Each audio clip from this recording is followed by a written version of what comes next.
ඉතින් ඔයත් හිතනවද ක්වොලිටි අඩු වෙන්නේ නැතුව ෆොටෝ එකක් ෂෙයා කරගන්න කොහොමද කියලා? එහෙනම් මේ වීඩියෝ එක ඔයාට. ඉතින් වීඩියෝ එකට යන්න කලින් කියනවා අපේ channel එක තාමත් subscribe කරලා නැත්නම් දැන්ම subscribe කරන්න. එහෙනම් වැඩි කතා කරන්න අපි යන් අපේ වීඩියෝ එකට. මුලින්ම ඔය Play Store app එක open කරගන්න ඕනේ. ඊට පස්සේ මේ image to pdf කියන app එක අපි download කරගන්න ඕනේ.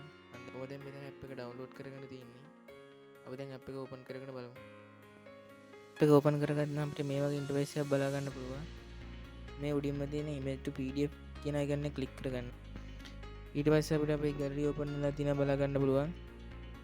අපි pdf එක හදා ගන්න ඕනේ image එක මෙතනින් select කරගන්න ඕනේ. image එක select කරගත්තට පස්සේ යට තියෙන import icon එක click කරගන්න. ඊට අපිට මේ වගේ interface එකක් බලා ගන්න පුළුවන්. image එකේ පැත්ත මාරු කරන්න මේ left right icon එක click කරලා තියා ගන්න පුළුවන්. ඊට පස්සේ image එකේ color adjustment කරගන්න adjust කියන icon එක click කරලා බලා ගන්න පුළුවන්.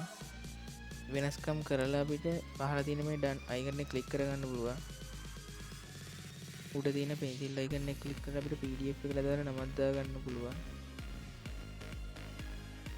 ඊට පස්සේ අපිට අපේ pdf එකට තවත් ෆොටෝ ඇඩ් කරගන්න නම් මෙතන add image කියන එක ක්ලික් කරලා අපිට තව ෆොටෝ ඇඩ් කරගන්න පුළුවන්. ඊට පස්සේ මේ පහළ තියෙන convert to pdf කියන icon එක ක්ලික් කරගන්න. size වල ප්‍රමාණයට අපේ pdf එක ගන්න පුළුවන්. තියෙන convert කියන එක ක්ලික් කරගන්න. ඉතින් උඩින් ගන්න convert to pdf successful කියලා අපි දැන් හදාගත්ත pdf එක දැන් හැදලා ඉවරයි.